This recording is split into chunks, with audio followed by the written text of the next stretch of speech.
হিচাপে ৰুক্মিণী গাঁৱত আমি আগতেই ব্যক্ত কৰিছোঁ। আপোনালোকৰ সংবাদকৰ্মীসকলো আহিছিলে, ৰাইজ আহিছিলে, শুভাকাংক্ষীসকল আহিছিলে বৃন্দাবন ছুপাৰ মাৰ্টৰ উদ্দেশ্য। আমাৰ টকাৰ অভাৱ হোৱা বা টকাৰ অসুবিধা হোৱা বা ভৱিষ্যতে বৃন্দাবন ছুপাৰ মাৰ্টক অসমৰ প্ৰতিখন জিলাৰ মাজলৈ লৈ যাম, সেই সম্পৰ্কতহে বৃন্দাবন ছুপাৰ মাৰ্ট খোলা হৈছিল। গতিকে আজি সিদ্ধাৰ্থ শৰ্মাক এই নিউজবিলাকে কিয় আমাৰ মাজলৈকে টানি আনিলে, তেওঁলোকৰ কি ন্যস্ত স্বাৰ্থ, এইটো বুজি পোৱা নাই আমি। আৰু আমি আপোনালোকৰ জৰিয়তে সেই সংবাদ গোষ্ঠীক আমি প্ৰত্যাহ্বান জনাইছোঁ যে তেওঁলোকে সিদ্ধাৰ্থ শৰ্মা আমাৰ লগত জড়িত থকা প্ৰত্যক্ষ হওক পৰোক্ষ হওক যদি কিবা প্ৰুফ দিব পাৰে বা প্ৰমাণ কৰিব পাৰে।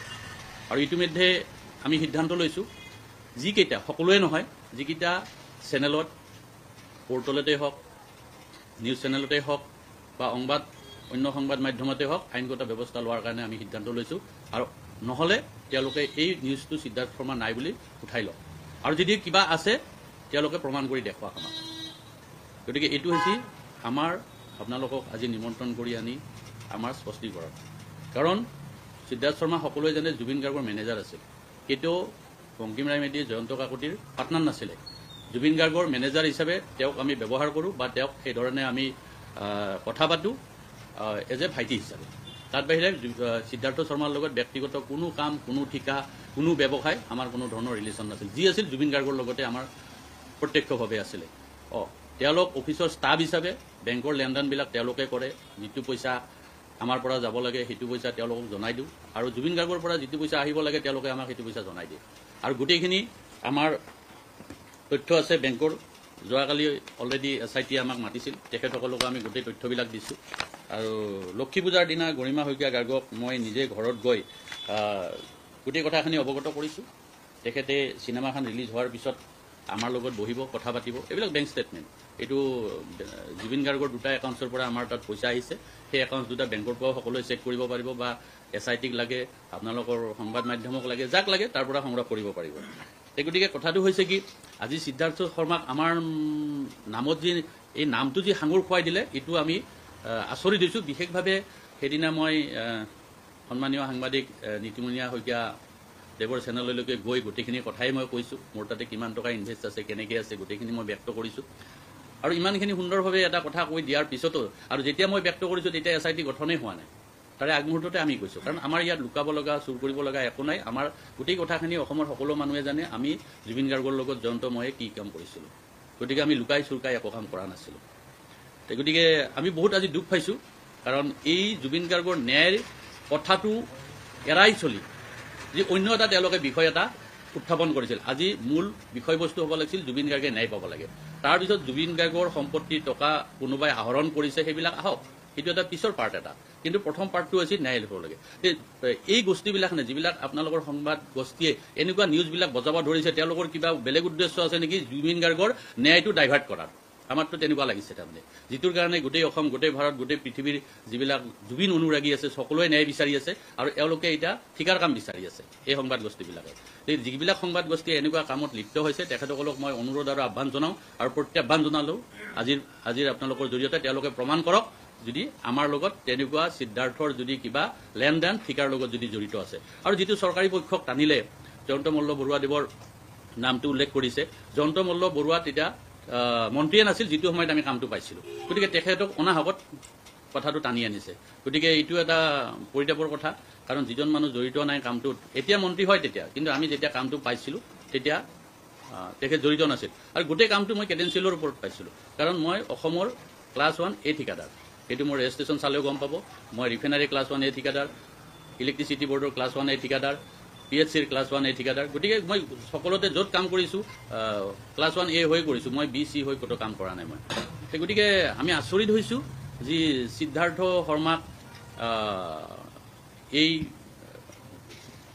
আমাক এই বিষয়টোত কিয় জড়িত কৰিলে, আৰু তেওঁলোকৰ কি ন্যস্ত স্বাৰ্থ জড়িত আছে, সেইটোহে আমি আচৰিত হৈছোঁ।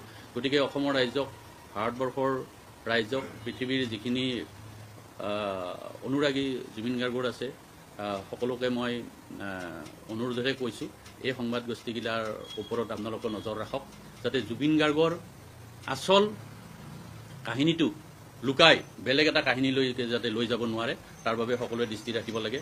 আৰু যিখিনি সংবাদ মাধ্যম প্ৰত্যক্ষ নিউজত জড়িত আছে আৰু জুবিন গাৰ্গৰ ন্যায়ৰ হকে তেওঁলোকে সম্প্ৰচাৰ কৰি আছে। তেখেতসকলক আমি ধন্যবাদ জনাইছোঁ। আৰু আপোনালোকে আমাক যেতিয়াই এই ক্ষেত্ৰত স্পষ্টীকৰণ লাগে, ডাটা লাগে, গোটেইখিনি আপোনালোকে বেংকত বিচাৰিলেও পাব, ডিপাৰ্টমেণ্টত বিচাৰিলেও পাব। আৰু যোৱাকালি SITটো আমি গোটেই তথ্যখিনি জুবিন গাৰ্গৰ লগত কি লেনদেন আছে কি নাই গোটেইখিনি আমি ইতিমধ্যে দি আহিছোঁ, গৰিমা শইকীয়া গাৰ্গকো কৈ আহিছোঁ। গতিকে পুনৰবাৰ অনুৰোধ জনালোঁ যে সংবাদ গোষ্ঠী বা এনেধৰণৰ যাতে নিউজ ছপাই জুবিন গাৰ্গৰ যিটো আচল বিচাৰ হ'ব লাগে সেইটোৰ পৰা যাতে ফালৰি কাটি লৈ নাযায়, সেইখিনি কৈ মোৰ কথাখিনি সামৰণি মাৰিলোঁ। জয়ন্তই ক'ব।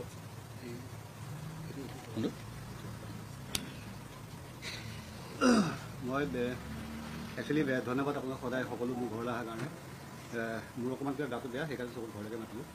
কথাটো হ'ল মই ৰাতিপুৱা নিউজ চাইছিলোঁ। নিউজ মানে মোৰ মিছেছে পঠিয়াইছিলে যে আপোনালোকৰ নামবিলাক এনেকৈ ওলাই আছে।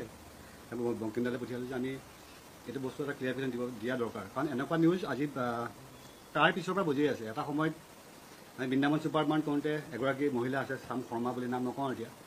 তেওঁ তেতিয়া কৈছিলে যে 200 কোটি টকা লৈ আমি সৰ্বানন্দ সোণোৱালৰ ওচৰত কাৰখন কম্প্ৰমাইজ কৰি বৃন্দাবন মাৰ্ট খুলিছোঁ। সেই 200 কোটি টকাটো ক'ত গ'ল এতিয়া? সেই 200 কোটি টকাটো এতিয়া ক'ত গ'ল? আৰু সেই 200 কোটি টকাটোৰ কাৰণে জুবিন দাক বা আমাক বহুতে একেই আজি যেনেকুৱা সমালোচনা তেতিয়া সমালোচনা কৰিছিলে। তাৰপিছত আহিল জুবিন দাৰ ৰেঞ্জ অভাৰ এখন চৰকাৰে গিফ্ট দিয়া বুলি। তেতিয়াও বহুতে জুবিন দাক চৰকাৰৰ বেপাৰী, দালাল বহুত কথা ক'লে। সেই একেখিনি মানুহে আজি আকৌ এইটো বস্তু ওলাল। এইটো বস্তু কি ওলাল মই বুজি পোৱা নাই। মই তেতিয়া প্ৰতিদিন টাইমত শুনি তোমাৰ ভূঞা আহি মোৰ ভাইটিৰ নিচিনা। মই তাক ক'লোঁ যে শুনি তোমালোকেতো আমাক চিনি পোৱা, কিবা তোমালোকৰ ডিটেইলছ লাগে মোক সুধিবা। কাৰণ ইয়াত থকা বা যিখিনি সংবাদ মাধ্যমৰ মানুহ গোটেইখিনি মানুহৰ মোক সদায় ভাল। জুবিন দাৰ কিবা এটা হ'লে প্ৰথম ফোনটো তেওঁলোকে মোকেই কৰে। জানে যে জয়ন্ত দাৰ ওচৰত থাকে, এটলিষ্ট কিবা এটা ক'ব। আজিও ফোন কৰিব পাৰিলে যে জয়ন্ত দা ডিটেইলছ আচল কথাটো কিনো। তাৰপৰা মানুহৰ মাজত হেয় প্ৰতিপন্ন কৰিব নালাগে। কাৰণ কথাটো বহুত চেঞ্চিটিভ হৈ আছে। জুবিন দাৰ ইছ্যুটো বহুত চেঞ্চিটিভ হৈ আছে। সেইখিনি কথা আপোনালোকে কৈ আছে, টিভিত লিখি আছে, তলত আমাৰ বেয়া বেয়া গালি পাৰি আছে। তাই দুই এজন যদি কালি মোৰ ৰাস্তাত পাই মোক কিবা এটা কয় বা আমাৰ মাজত বাক বিতণ্ডতা হয়, কিবা এটা হয়, সেইবিলাক বস্তু একচুৱেলি নাপায় কৰিব। কাৰণ চবৰে ফেমিলি থাকে, মোৰো ফেমিলি আছে। যিটো সঁচা সঁচাটো কওক। আমি যদি কিবা ভুল কৰিছোঁ আৰু গোটেই ফাইনেন্সিয়েল ছাইডটো বংকিমদাই চাই, বংকিমদাই ক'লেই তেখেতে গোটেইখিনি SITকো দিছে। আৰু GB কনষ্ট্ৰাকশ্যন ফাৰ্মখন বংকিমদাৰ নিজৰ প্ৰপাইটাৰশ্বিপ ফাৰ্ম, তাত আমি একেলগে কাম কৰিছোঁ, সেইটোও তেওঁ কৈছে। চব কথাখিনি কৈ থকা এতিয়া প্ৰত্যেকটো ঘৰত গৈ মানুহক আমি বেলেগ বেলেগকৈ ক'ব নোৱাৰোঁ। আৰু এই JJM বস্তুটো আজি বহুত দিনৰ পৰা এইটো লৈ আমাক কল কৰি থকাই হৈছে। মোকো পাৰ্চনেলি এটেক কৰিছে। এই জুবিন দা বহুত পইচা মাৰিলে আৰু মোৰ জুবিন দা বহুত পইচা বুলি পইচাখিনি গ'ল ক'ত? মোৰ কি সম্পত্তি আছে মাৰ RTI মাৰ চবেই। জয়ন্ত কাকতি মোৰ নামটো মোৰ আধাৰ কাৰ্ডখন লৈ যাইছোঁ, RTI মাৰ মোৰ কি সম্পত্তি আছে। যদি কিবা ইলিগেল সম্পত্তি পাওঁ তহঁতে লৈ যা, যাক লাগে। তাৰমানে মোবাইলটো আছে কাৰণে লিখিব লাগে কাৰণে লিখি থাকিলে নহয়। আৰু প্ৰথম কথাটো হ'ল জুবিন দাৰ ন্যায়। আমাক এতিয়া এটা বস্তু লাগে, ন্যায়। 16 তাৰিখে জুবিন দাক মই নিজে লগ পাইছোঁ। তেখেতৰ লগত মই 2 ঘণ্টা আছোঁ। বিশালৰ এটা ষ্টুডিঅ' অ'পেন কৰিছিলে কেছেটৰ কালেকশ্যনত। আমি তাত 2 ঘণ্টা বহিছোঁ। জুবিন দা প্ৰায় 7:30 তাত তাৰপৰা ওলাই গৈছে। ওলাই যোৱাৰ পিছত জুবিন দা 17 তাৰিখে কৈছে তো 21 তাৰিখে লগ পাম। 21 তাৰিখে মই 22 তাৰিখে মানে লগ পাম। 17 তাৰিখৰ পৰা 19 তাৰিখলৈ কি হ'ল আমি সেইটোৱে জানিব লাগে। একচুৱেলি প্ৰথম আমাৰ প্ৰধান উদ্দেশ্য সেইটো হ'ব লাগে যে জুবিন দাই ন্যায় পাব লাগে। 17 তাৰিখে বা 19 তাৰিখৰ ভিতৰত জুবিন দাৰ কি হৈছে সেইখিনিয়ে আমি জানিব লাগে। আমি ঠিক আছে, আমি যদি বেয়া কৰিছোঁ আমাকো টানক, মাজলৈ চব টানক, কিন্তু প্ৰথম আমাৰ বস্তু ইছ্যু ডাইভাৰ্ট হৈ থাকিব নালাগে। আৰু মই আগতেও কৈছোঁ, আজিও কৈছোঁ, ৰাজনীতিটো বস্তুটো একদম নকৰিব কোনো। ইয়াত উদ্ধত যাওক, জুবিন দাক ন্যায় দিয়ে। জুবিন দাই ন্যায় নাপায়, অসমত একো বস্তুৱে ন্যায় নাপায়। সেইকাৰণে মই আকৌ কৈছোঁ 17 তাৰিখে বা 19 তাৰিখৰ ভিতৰত জুবিন দাৰ কি হৈছিলে প্ৰথম সেইখিনি বস্তু আপোনালোকে উলিয়াই লওক। বাকী বংকিমদাৰ মেধু ইয়াত আছে, জয়ন্ত কাকতি ইয়াত আছে, আমি ইয়াত সদায় থাকিম। আমাক কাঠগড়াত দিব, আমাক এৰেষ্ট কৰিব পুলিচে যদি কিবা দুখ পায়, আমাক যদি ৰাইজে কিবা বেয়া পায় আমাক ফাঁচি দিয়ক, মোৰ প্ৰব্লেম নাই তাত ক'বলৈ। খালি প্ৰথম কথাটো এতিয়া ইছ্যুবিলাক ডাইভাৰ্ট নকৰিব। এটা মানুহক বা বংকিমদাৰ আমাক সমজুৱাভাৱে আমি থাকোঁ, সমাজখনৰ লগত আমি সদায় থাকোঁ, চবেই দেখিছে, মোক যোনে দেখিছে। গতিকে সমজুৱাভাৱে যাতে আমাৰ অপদস্থ নকৰে সেই বস্তু মই আকৌ কৈছোঁ। আৰু প্ৰথম কথা ন্যায়। 17 তাৰিখে বা 19 তাৰিখৰ ভিতৰত জুবিন দাই কি হৈছিল গোটেই বস্তুটো আমাক ন্যায় লাগিব। তাত থকা প্ৰতিজন মানুহ দোষী, সেইটো মই আগতেও কৈছোঁ, নেগলিজেঞ্চি হৈছে। ছিংগাপুৰৰ মানুহখিনি মাতক, সেইখিনি মানুহক সোধক, যিমান সোনকালে পাৰে আমাক সেই SIT যিটো তেওঁলোকে লাষ্ট প্ৰতিবেদন দিয়ে সেইটো আমাক জনাওক। প্ৰথম কথা সেইখিনি মই ক'ব লাগিছোঁ। আৰু বিশেষ একো নকওঁ, বেছি ক্লিয়াৰফিকেশ্যন দি থাকিব নাই। যোনে জানে ভগৱান আছে, ভগৱানে জানে আমি কি কৰিছোঁ কি নাই কৰা। আৰু জুবিন দাৰ যিটো মানুহটো নায়েই, গতিকে এইবিলাক কথাত মই আগতেও কৈছোঁ ভেলুলেছ মোৰ কাৰণে। মোৰ কি সম্পত্তি আছে কি নাই সেইটো ভেলুলেছ কথা মোৰ কাৰণে বৰ্তমান। এতিয়া আমাক এটাই লাগে, আমি এটাতে লাগিব লাগিব, আমাৰ ন্যায় লাগিব। ন্যায় যেনেকুৱা আমাৰ ন্যায় লাগিব, সেইটো একদম স্পষ্ট কথা। আৰু সকলো মানুহ তাৰ কাৰণে লাগি থাকক, ন্যায় লাগিব। মানে আৰু এই যিজন ইঞ্জিনিয়াৰে এই কথাবিলাক কোৱা বুলি কৈছে, গতিকে তেখেতৰ পৰা আমি নিশ্চয় বিচাৰিম। তেখেতেনো কথাটো হ'ল কামটো আহিছে হেড অফিচৰ পৰা। তেওঁ কিয় ক'লে যে সিদ্ধাৰ্থে কাম বিচাৰি গৈছে, তেওঁ কাম দিছে বুলি। যে সিদ্ধাৰ্থে বেলেগ ধৰণে কাম কৰিব লৈছে সেইটো আমি অৱগত নহয়। নাই এই কামটোত সিদ্ধাৰ্থ কেতিয়াবা গৈছিল নেকি? তুমিতো অফিচিয়েল কামখিনি কৰিছা। মঙলদৈ আজি 3 বছৰ অফিচিয়েল কাম মঙলদৈ গোটেই মানুহে জানে। বিলৰ কাম থাকিলে মই তালৈকে যাওঁ, আৰু যিখিনি ছাইডৰ কাম বংকিম দাই চাই, কাৰণ মোৰ যিহেতু টেকনিকেল নলেজ মই মিউজিকৰ মানুহ, সংগীতৰ মানে টেকনিকেল নলেজ মোৰ নাই, সেইখিনি কাম গোটেই বংকিম দাই চাই। আৰু বিলৰ কাম কিবা থাকিলে তাৰ যিখিনি ইঞ্জিনিয়াৰ ভাইটি বুলি চবে মই মৰম কৰোঁ, মোক চিনিও পায়, মোৰ গান চান তেওঁলোকে শুনে, মোৰ লগত ভাতৃ সুলভ চবৰ সম্পৰ্ক। তাতে যদি কোনোবা প্ৰমাণ কৰিব পাৰে, তাতে সুধিলে হ'ল যে সিদ্ধাৰ্থ কিবা কেতিয়াও মোৰ লগত তালৈ গৈছিলে। গতিকে কথাবিলাক তাতো CCTVও আছে, যে মঙলদৈ অফিচটো CCTVও আছে, তাত চালে ওলাব যে সিদ্ধাৰ্থ কোনদিনা তালৈ গৈছিল মোৰ লগত বা আমাৰ লগত। তেওঁ বেলেগে যদি কিবা কাম লৈছে ময়ূৰচনৰ পৰা, সেইটো মই নাজানো, সেইটো তেওঁলোক ব্যক্তিগত কথা, তাত আমাক মানে নানিব, সেইটো কথা নক'ব লাগে। ইঞ্জিনিয়াৰজনে সমাধান কৈছে যে জয়ন্ত কাকতীয়ে জুবিন দাস ফোন কৰিছিল, লগতে কামটো দিবলৈ বা চাই দিবলৈ ফোন কৰিছিল বুলি কৈছে ইঞ্জিনিয়াৰজনে। সেইটো এটা বোকাল মিছা কথা কৈছে। মই তেওঁক জুবিন দা আদিকৈ ফোন লগাই দিম। জুবিন দাই এইটো কামত জড়িত নাই বুলি প্ৰথমতেই কৈছোঁ। তেওঁৰ ওচৰলৈ মই 5 বাৰ গৈছোঁ, মিছা কথা নকওঁ। তেওঁৰ ওচৰলৈ 5 বাৰ গৈছোঁ যে ছাৰ বিলখন আমাৰ কৰি আছে, চাইন কৰি দিওঁ। তেওঁ বিলখন চাইন কৰোঁতে বহুত দেৰি লগায়, তাতো ভিতৰুৱা বহুত কথা আছে। এইবিলাক কথা মই এতিয়া সাংবাদিক ক'ব নাযাওঁ। তেওঁ বিলখন তেওঁ চাইন কৰোঁতে বহুত দেৰি লগায়। মানে এটা কথা ক্লিয়াৰ কৰি দিয়ক, মানে আপোনালোক দুজন আছিল, সেই কামটো মানে আপোনালোকে পাইছে, আৰু জুবিন গাৰ্গে কামটো ময়ো পোৱা নাই, কামটো মই পাইছোঁ, সেইটো অৰ্ডাৰ। আপুনি কামটো পাইছে, আপোনাৰ তাত দাদাও শ্বেয়াৰ আছে নহয় জুবিন গাৰ্গৰ। মই কৈছোঁ মোৰ তাততো ইনভেষ্ট কৰা বুলি আগতে কৈছোঁ, সেইটোতো আৰম্ভণিতে কৈছোঁ, এইটোতো আৰু নতুনকৈ ক'ব। এতিয়া মোৰ ব্যৱসায়ত ইনভেষ্ট আছে, এতিয়া মই ক'ত পইচা লগাওঁ সেইটো মোৰ নিজৰ কথা।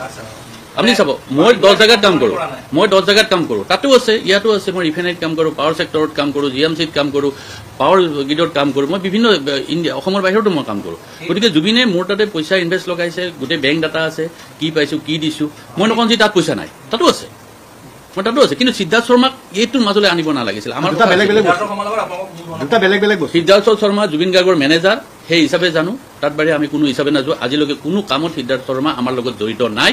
এই যিকেইটা চেনেলে বজাইছে এইটো এটা গোকাত মিছা কথা, আৰু আমি ভাবিছোঁ এই চেনেলে জুবিন গাৰ্গৰ প্ৰকৃত সত্যটো ডাইভাৰ্ট কৰি বেলেগ এটা ইছ্যুত লৈ যাবলৈ আমাৰ সন্দেহে হৈছে আজিৰ ডেটত। তাৰমানে নহয়, দুইটা বেলেগ বেলেগ ইছ্যু।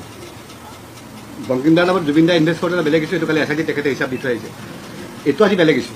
সিদ্ধাৰ্থ আমাৰ লগত জড়িত, সেই কামটো সিদ্ধাৰ্থৰ থ্ৰুদি আমি পাইছোঁ। সিদ্ধাৰ্থ আমাৰ বছ, আমি সিদ্ধাৰ্থৰ সহযোগী, সেইটো বুজাইছে। সেইটো পাৰ্টিকুলাৰ সেইটো বস্তু নহয়, যাব সেইটো ক্লিয়াৰ কৰি দিছোঁ। মোৰ ক্ৰেডেঞ্চিয়েলৰ ভিত্তিত মই কামটো পাইছোঁ। মই কামটো পোৱাৰ পিছত কাক ৰাখোঁ কাক নাৰাখোঁ, দিছ ইজ মাই মেটাৰ। মোৰ পইচাৰ অভাৱ হৈছে, মই পইচা যাৰে তাৰে পৰাই ল'ব পাৰোঁ। ব্যৱসায়ত পইচা ইনভেষ্ট কৰে, বিভিন্ন বেংকৰ পৰা লৈছোঁ, বন্ধুৰ পৰা লৈছোঁ, যাৰে তাৰে পৰাই মই ল'ব পাৰোঁ, জুবিন গাৰ্গৰ পৰাও লৈছোঁ মই।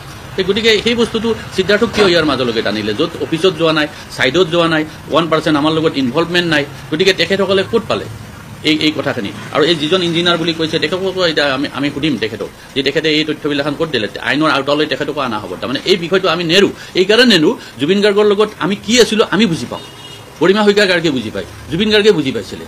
গতিকে আমি কেনেকৈ আছোঁ, কেনেকৈ সময় কটাইছোঁ, দিন কটাইছোঁ জানো। আৰু আমাৰ যদি কিবা বেয়া ইণ্টেনশ্যন থাকিলে হয়, মই এইটো ডিক্লাৰ কৰিব নগ'লো হয়। অসমত প্ৰথম ডিক্লাৰ কৰিছোঁ মই, যে জুবিন গাৰ্গৰ পইচা 1 কোটিতকৈ অধিক পইচা মোৰ তাত আছে, মই অফিচত হিচাপ ওলাব দিছোঁ, পইচাটো মই দি দিম। SITত গৈ কিনে গোটেই হিচাপখিনি মই দি আহিছোঁ। তাৰমানে গৰিমা শইকীয়া গাৰ্গৰ ঘৰত যাই দি আহিছোঁ। তাতকৈ আৰু মই কি কৰিব লাগে? তাৰমানে এতিয়া যি এটা ইছ্যু ডাইভাৰ্ট কৰাৰ কাৰণে যে এই বিষয়টো যে টানি আনিছে, তাৰমানে কোনো তথ্য ভালদৰে নজনাৰ কাৰণে, তেওঁলোকে ৱাক অৰ্ডাৰখন চালে গম পাব না, ইয়াত ক'ত সিদ্ধাৰ্থ শৰ্মাৰ নাম আছে।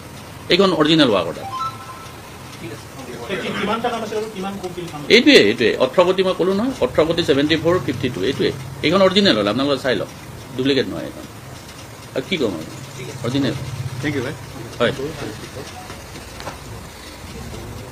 অৰিজিনেল ৱাক অৰ্ডাৰখনে লৈ আহিছোঁ।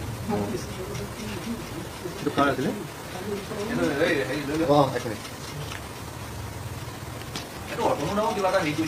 কালি অতনুদাই কৈছে তেখেতে আকৌ 34 কৰোঁ বুলি কৈছে। নাযাবা এইবিলাক কাম কৰিব, মৃত মানুহ এজনৰ হেৰিত এইবিলাক নাজানে নজনা হ'ব।